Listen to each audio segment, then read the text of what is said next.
Los 24 ancianos son una figura fascinante y misteriosa en la literatura bíblica, especialmente en el libro del Apocalipsis.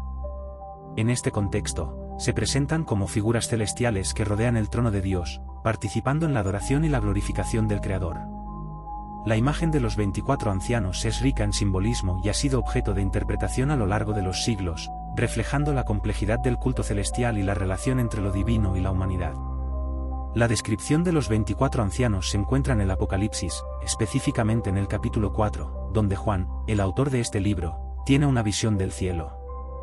En esta visión, Juan observa un trono celestial rodeado de luz y majestad, y en torno al trono se encuentran los 24 ancianos sentados en sus propios tronos. Estos ancianos son descritos como vestiduras blancas, que simbolizan la pureza y la santidad, y llevan coronas de oro en sus cabezas, representando la victoria y la recompensa por su fidelidad. El número 24 tiene un significado simbólico que ha sido interpretado de varias maneras. Algunos estudiosos sugieren que representa la totalidad del pueblo de Dios, combinando los 12 patriarcas de Israel con los 12 apóstoles del Nuevo Testamento. Esta dualidad sugiere una continuidad entre el Antiguo y el Nuevo Testamento, indicando que los ancianos son representantes de la comunidad de fe en su conjunto. En este sentido, los 24 ancianos pueden verse como un símbolo de la unidad y la diversidad del pueblo de Dios a lo largo de la historia. La función principal de los 24 ancianos es la adoración. En el Apocalipsis, se les ve arrojando sus coronas ante el trono de Dios, proclamando su grandeza y reconociendo la soberanía divina. Este acto de adoración es un poderoso recordatorio de que toda la gloria y el honor pertenecen a Dios. La imagen de los ancianos arrojando sus coronas simboliza la humildad y la reverencia que deben caracterizar a los seguidores de Dios. En la adoración, los ancianos ejemplifican la respuesta apropiada a la grandeza de Dios, invitando a los creyentes a reflexionar sobre la importancia de la humildad en su propia relación con lo divino. Además de su papel en la adoración, los 24 ancianos también parecen tener un papel en la ejecución de los juicios de Dios. En el libro del Apocalipsis, se les presenta como partícipes en los eventos que conducen a la consumación de la historia. Su presencia en el cielo y su adoración en torno al trono de Dios indican que están íntimamente involucrados en los planes divinos para la humanidad. Esto plantea la idea de que los ancianos no solo son observadores pasivos, sino que son agentes activos en la historia de la salvación, colaborando con Dios en el establecimiento de su reino. La iconografía de los 24 ancianos también ha capturado la imaginación de artistas y teólogos a lo largo de los siglos. En el arte cristiano, a menudo son representados como figuras majestuosas, sentados en tronos dorados, con vestiduras brillantes que reflejan su gloria.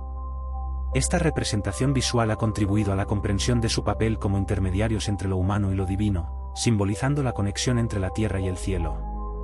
La representación de los ancianos en el arte también refleja la rica tradición de adoración y reverencia que rodea a las figuras celestiales. La presencia de los 24 ancianos en el Apocalipsis también invita a la reflexión sobre el concepto de la esperanza. En un contexto donde se aborda el sufrimiento y la persecución, la visión de estos ancianos adorando a Dios ofrece consuelo a los creyentes. Los ancianos representan la promesa de que, a pesar de las dificultades, hay un lugar de adoración y glorificación en el cielo. Esta esperanza se convierte en un ancla para los creyentes, recordándoles que su fe tiene un propósito y que su fidelidad será recompensada en la eternidad. En la tradición de la Iglesia, los 24 ancianos también han sido objeto de especulación en cuanto a su identidad. Algunos creen que representan a los patriarcas y apóstoles, mientras que otros consideran que son ángeles o seres celestiales. La falta de una identificación clara ha llevado a diversas interpretaciones, cada una de las cuales ofrece una visión única de su papel en la narrativa divina. Sin embargo, más allá de su identidad, lo más importante es su función en la adoración y su testimonio de la soberanía de Dios. En la actualidad, la figura de los 24 ancianos sigue siendo relevante para los creyentes. Su papel en la adoración celestial invita a los cristianos a considerar cómo su propia adoración puede reflejar la grandeza de Dios. Además, su presencia en el trono celestial resalta la importancia de la comunidad de fe y la conexión entre los creyentes de todas las épocas. Los ancianos son un recordatorio de que la adoración es una parte fundamental de la vida cristiana, y que, al igual que ellos, los creyentes están llamados a glorificar a Dios en sus vidas. La representación de los 24 ancianos también ha inspirado la liturgia de muchas tradiciones cristianas. En la misa y otros actos de adoración, la idea de rendir homenaje a Dios y reconocer su soberanía se refleja en la manera en que los fieles se reúnen para adorar. la imagen de los ancianos arrojando sus coronas ante el trono de Dios se convierte en un modelo para la comunidad de creyentes que se unen a alabanza y reconocimiento de la grandeza divina. Finalmente, el estudio de los 24 ancianos nos lleva a considerar la importancia de la adoración en nuestras propias vidas. En un mundo a menudo lleno de distracciones y desafíos, la adoración puede convertirse en un acto transformador que nos conecta con lo divino. Al igual que los ancianos en el cielo, los creyentes están llamados a participar en la adoración, no solo como un acto ritual, sino como una expresión auténtica de amor y devoción hacia Dios. Este llamado a la adoración no solo enriquece la vida espiritual de cada individuo, sino que también fortalece la comunidad de fe en su conjunto. En conclusión, los 24 ancianos son figuras significativas en el Apocalipsis que simbolizan la adoración y la soberanía de Dios. Su papel en la narrativa celestial invita a la reflexión sobre la importancia de la comunidad de creyentes y la respuesta apropiada a la grandeza divina. La imagen de estos ancianos arrojando sus coronas ante el trono de Dios nos recuerda que la adoración es fundamental en la vida cristiana y que, al igual que ellos, estamos llamados a glorificar a Dios con nuestras vidas. A través de su ejemplo, los 24 ancianos nos inspiran a buscar una relación más profunda con lo divino y a vivir en la esperanza de la promesa de la eternidad. Los demonios han sido parte integral de la historia y la teología a lo largo de las tradiciones religiosas, particularmente en el contexto del cristianismo. Estos seres espirituales son comúnmente asociados con el mal, la tentación y el sufrimiento. Sin embargo, su representación y función han variado significativamente a lo largo del tiempo y entre diferentes culturas. En el ámbito cristiano, la comprensión de los demonios se basa en la revelación bíblica, así como en la interpretación de las enseñanzas de la Iglesia. La figura del demonio tiene sus raíces en textos antiguos que describen la lucha entre el bien y el mal. En la tradición judeocristiana, el demonio se asocia frecuentemente con Satanás, quien es visto como el adversario de Dios y de la humanidad. Según la Biblia, Satanás fue un ángel creado por Dios, pero se rebeló contra él debido a su orgullo y deseo de poder. Este acto de desobediencia llevó a su caída y a la de otros ángeles que lo siguieron, convirtiéndose en lo que hoy conocemos como demonios. La rebelión de Satanás es un tema recurrente en la literatura religiosa, simbolizando la lucha entre la luz y la oscuridad. Los demonios son descritos en la Biblia como entidades que buscan causar daño, engañar y alejar a las personas de Dios. En el Nuevo Testamento, hay múltiples relatos de Jesús enfrentándose a demonios, liberando a personas poseídas y sanando a los oprimidos por estas fuerzas malignas. Uno de los ejemplos más conocidos es el encuentro de Jesús con un endemoniado en Gerasa, donde el demonio, llamado Legión, es expulsado, mostrando así el poder de Cristo sobre el mal. Estos relatos no solo subrayan la autoridad de Jesús, sino que también reflejan la creencia en el poder de la oración y la fe para enfrentar las fuerzas del mal. La actividad demoníaca se asocia frecuentemente con la tentación y el pecado. En la narrativa del Génesis, la serpiente que tienta a Eva en el jardín del Edén es considerada una representación de Satanás. Esta tentación inicial da paso a la noción de que los demonios están en constante búsqueda de debilitar la fe humana, seduciendo a las personas a actuar en contra de la voluntad de Dios. Esta dinámica se presenta como un conflicto eterno entre las fuerzas del bien, representadas por Dios y sus ángeles, y las fuerzas del mal, encarnadas por los demonios. A lo largo de la historia, la comprensión de los demonios también ha estado relacionada con conceptos de posesión y exorcismo. La creencia en que los demonios pueden poseer a los seres humanos ha llevado a la práctica de rituales de exorcismo, donde se busca liberar a la persona del control demoníaco. En el contexto del cristianismo, el exorcismo es un acto de fe que implica la invocación del nombre de Jesús y la autoridad de la Iglesia para expulsar a los demonios. Estos rituales han sido documentados a lo largo de los siglos, y la figura del exorcista ha llegado a ser central en la lucha contra las influencias demoníacas. Sin embargo, la visión de los demonios no se limita únicamente a su papel como fuerzas malignas. A lo largo del tiempo, algunos teólogos han explorado la idea de que los demonios también pueden ser vistos como un símbolo de los aspectos oscuros de la naturaleza humana. En este sentido, representan las luchas internas que todos enfrentamos, el orgullo, la avaricia, la lujuria y otras tentaciones que nos alejan de Dios. Esta interpretación más psicológica sugiere que la batalla contra los demonios puede ser entendida como una lucha personal contra nuestros propios defectos y deseos destructivos. En la literatura cristiana, especialmente en la obra de autores como C.S. Lewis en su libro Las cartas de un diablo a su nieto, se presenta a los demonios como seres que buscan manipular y distraer a las personas de su relación con Dios. Lewis utiliza la ficción para ilustrar cómo los demonios pueden aprovechar las debilidades humanas, instigando dudas y confusiones que alejan a las personas de la verdad. Esta representación subraya la necesidad de una vida espiritual activa y consciente, donde la vigilancia y la oración son fundamentales para resistir las tentaciones. A medida que la sociedad ha evolucionado, la percepción de los demonios ha cambiado. En la cultura popular, los demonios han sido retratados en una variedad de formas, desde criaturas horribles en películas de terror hasta personajes más complejos que exploran el tema de la redención. Esta dualidad refleja la lucha continua entre el bien y el mal, y cómo la humanidad enfrenta su propia oscuridad. A través de estos relatos, se nos invita a considerar la naturaleza del mal y su impacto en nuestras vidas. El estudio de los demonios también ha sido objeto de interés en la teología contemporánea. Algunos teólogos analizan el papel de los demonios en un mundo donde la ciencia y la razón son cada vez más influyentes. Se plantean preguntas sobre la existencia de estas entidades, su naturaleza y su influencia en el comportamiento humano. Aunque algunos pueden considerar a los demonios como meras representaciones del mal, otros defienden la idea de que estas fuerzas son reales y que su existencia debe ser abordada en el contexto de la fe. A pesar de las diferentes interpretaciones sobre los demonios, la esencia de la narrativa bíblica se mantiene: la lucha entre el bien y el mal es una parte inherente de la experiencia humana. La existencia de los demonios resalta la importancia de la fe, la oración y la comunidad en la vida espiritual. En este contexto, los creyentes son llamados a resistir las tentaciones y buscar la protección divina para enfrentar los desafíos que la vida presenta. El papel de los demonios en la escatología, o el estudio de los últimos tiempos, también es significativo. En el Apocalipsis, se describe una batalla final entre las fuerzas del bien y las del mal, donde Satanás y sus demonios son finalmente derrotados. Este relato proporciona esperanza a los creyentes, afirmando que, a pesar de las pruebas y tribulaciones que puedan enfrentar, la victoria de Dios sobre el mal es segura. La promesa de un futuro sin maldad es un mensaje central en la fe cristiana, alentando a los creyentes a permanecer firmes en su fe. En conclusión, la figura de los demonios es compleja y multifacética. Desde su origen en la rebelión contra Dios hasta su papel en la vida cotidiana de los creyentes, los demonios representan la lucha constante entre el bien y el mal. Su existencia nos invita a reflexionar sobre nuestras propias luchas internas y la importancia de mantenernos firmes en nuestra fe. A través de la oración, la comunidad y la búsqueda de la verdad, los creyentes son equipados para enfrentar las tentaciones y las influencias malignas en sus vidas.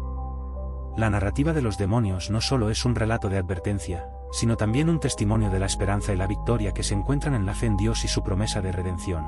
La lluvia de fuego es un fenómeno que ha capturado la imaginación y la atención a lo largo de la historia, tanto en la literatura como en la religión y la mitología. Este concepto evoca imágenes poderosas de destrucción, juicio y el poder de lo divino. En la tradición judeocristiana, la lluvia de fuego se asocia con la ira de Dios y los castigos que caen sobre las naciones y las ciudades que desobedecen sus mandamientos. Un relato prominente que involucra la lluvia de fuego se encuentra en la historia de Sodoma y Gomorra, dos ciudades bíblicas mencionadas en el libro del Génesis. Según la narrativa, estas ciudades eran conocidas por su maldad y corrupción, lo que llevó a Dios a decidir su destrucción. Antes de que se desatara el juicio divino, Abraham intercede por las ciudades, rogando a Dios que las perdone si se encuentran justos en ellas. Sin embargo, su intercesión revela la profunda degeneración moral de estas ciudades, ya que ni siquiera se hallaron 10 justos en Sodoma. Finalmente, Dios envía a 2 ángeles a Sodoma para advertir a Lot, el sobrino de Abraham, sobre la inminente destrucción. En una escena dramática, los ángeles logran sacar a Lot y a su familia de la ciudad antes de que se desate la ira divina. En la mañana, cuando Lot y su familia huyen, Dios hace llover sobre Sodoma y Gomorra azufre y fuego desde los cielos, arrasando con ambas ciudades y destruyendo a todos sus habitantes. Esta lluvia de fuego se convierte en un símbolo del juicio divino sobre la iniquidad y la desobediencia. La lluvia de fuego en esta narrativa no solo representa la condena de las ciudades, sino también la justicia de Dios. La severidad del castigo refleja la gravedad del pecado y la corrupción que había permeado la sociedad. Este evento es a menudo utilizado en la literatura y el arte para ilustrar la idea de que la justicia divina se manifestará ante la maldad y que, aunque las consecuencias pueden parecer severas, son el resultado de la libertad humana de elegir el mal. En este sentido, la lluvia de fuego se convierte en un tema de reflexión sobre la naturaleza de la justicia y la misericordia. Además de su significado en el contexto de Sodoma y Gomorra, la lluvia de fuego también ha sido interpretada de manera simbólica en la historia del cristianismo. Muchos teólogos ven en ella un símbolo de la purificación y la renovación. En este sentido, la lluvia de fuego no solo representa la destrucción, sino también la posibilidad de un nuevo comienzo. La idea de que algo debe ser destruido para que algo nuevo pueda surgir es un concepto recurrente en la teología cristiana, y la lluvia de fuego puede verse como un acto de Dios para limpiar el mal y preparar el camino para la redención. La imagen de la lluvia de fuego también ha sido utilizada en diversas culturas y mitologías. En algunas tradiciones, este fenómeno se asocia con la ira de los dioses, quienes castigan a la humanidad por su desobediencia o arrogancia. La lluvia de fuego en estos relatos a menudo sirve como un recordatorio del poder divino y de las consecuencias que conlleva el rechazo a las leyes divinas. Este paralelismo con la narrativa de Sodoma y Gomorra resalta una verdad universal, la idea de que el orden moral del universo debe ser mantenido, y que aquellos que desafían este orden enfrentarán las consecuencias. La lluvia de fuego también ha encontrado su lugar en la literatura y el arte, donde ha sido utilizada como un potente símbolo del juicio y la destrucción. Escritores y artistas a lo largo de los siglos han representado este fenómeno como una manifestación de la cólera divina, explorando sus implicaciones en la moralidad humana y la justicia.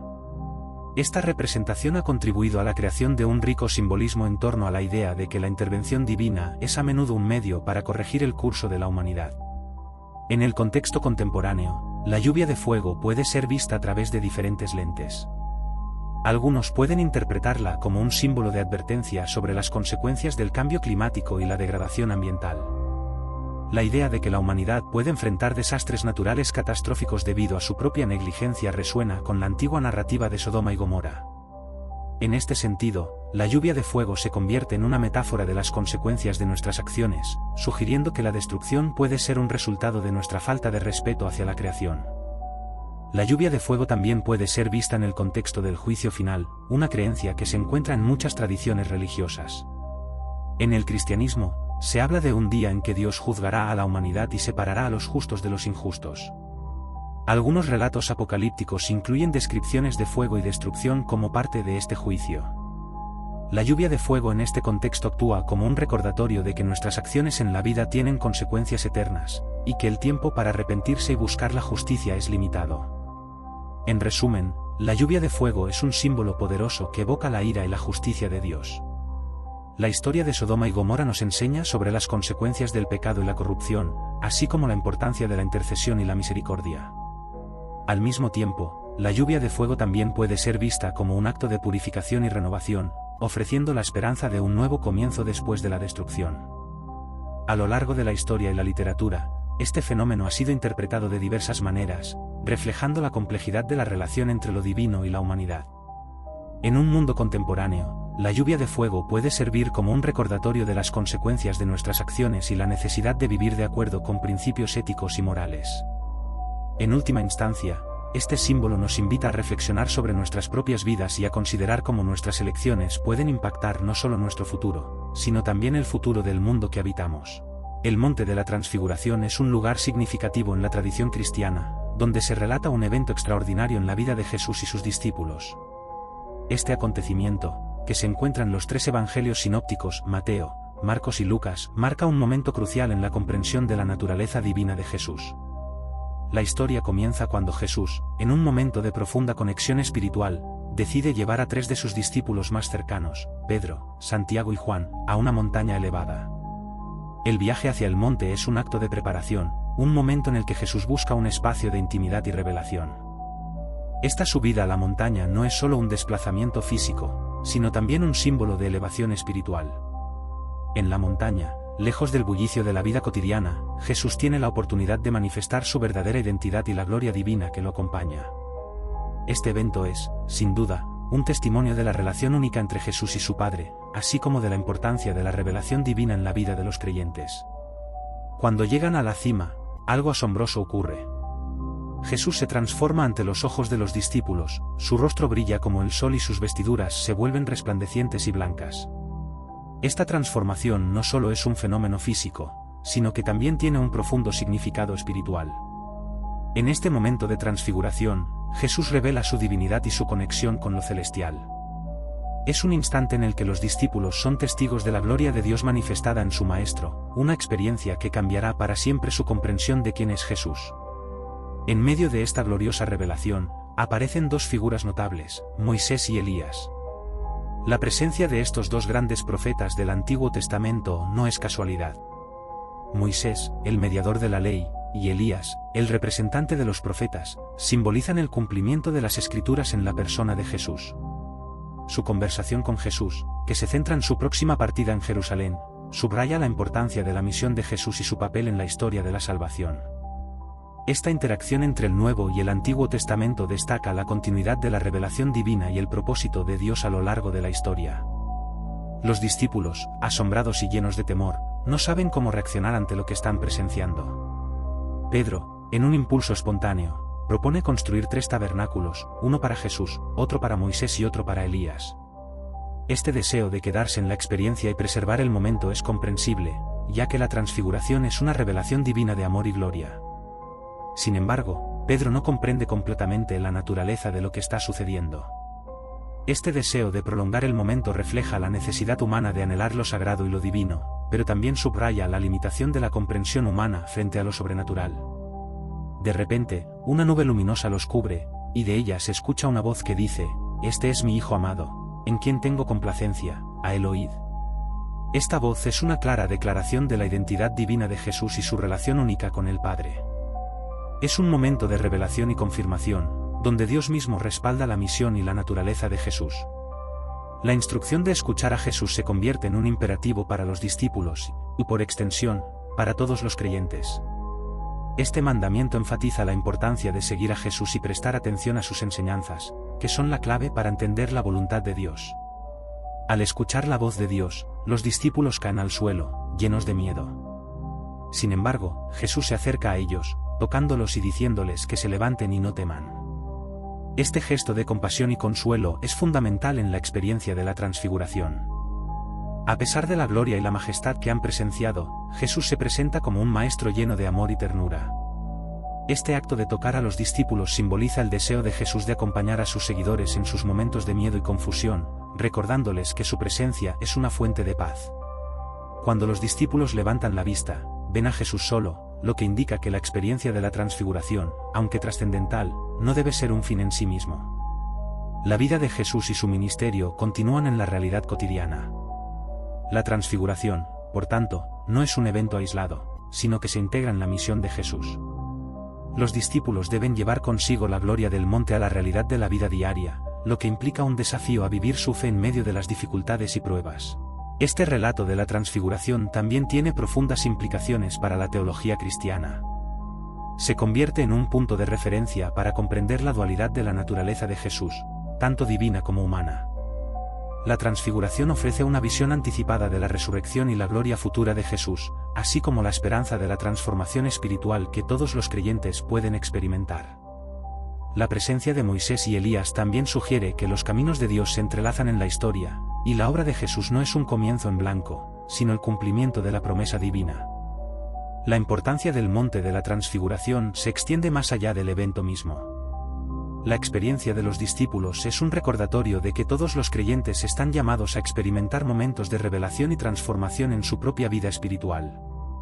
La montaña, como símbolo, representa los momentos en que estamos más cerca de lo divino, donde podemos escuchar la voz de Dios y experimentar su gloria. Estos momentos, aunque pueden ser fugaces, nos preparan para enfrentar las dificultades de la vida con fe y esperanza. En la tradición cristiana, el monte de la transfiguración también ha sido un lugar de reflexión y contemplación. A menudo se le asocia con la importancia de la oración y la búsqueda de la presencia de Dios en nuestras vidas. La montaña se convierte en un espacio sagrado donde podemos alejarnos del ruido del mundo y conectar con lo divino. La práctica de buscar momentos de quietud y contemplación nos permite experimentar la transformación espiritual y escuchar la voz de Dios que nos guía en nuestro camino. La historia de la transfiguración es un recordatorio de que la vida cristiana implica tanto momentos de gloria como desafíos. La experiencia en el monte no exime a los discípulos de enfrentar la cruz que se avecina, pero les proporciona una visión del propósito divino detrás de su sufrimiento. A través de la transfiguración, los discípulos obtienen la fortaleza para afrontar los tiempos difíciles que se avecinan y la certeza de que, a pesar de las pruebas, la gloria de Dios está siempre presente. Al reflexionar sobre el monte de la transfiguración, somos invitados a considerar cómo nuestras propias experiencias espirituales pueden transformarnos.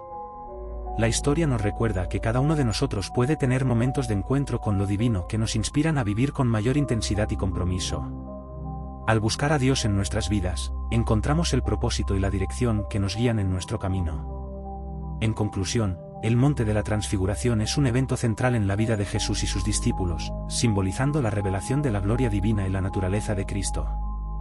Este relato invita a la reflexión sobre la importancia de escuchar a Jesús, la conexión entre lo antiguo y lo nuevo, y la experiencia de transformación en la vida de los creyentes. La historia de la transfiguración es un testimonio de la esperanza, la revelación y la búsqueda continua de una relación más profunda con Dios, recordándonos que, en medio de nuestras luchas, siempre hay momentos de luz que nos guían hacia un futuro lleno de promesas divinas.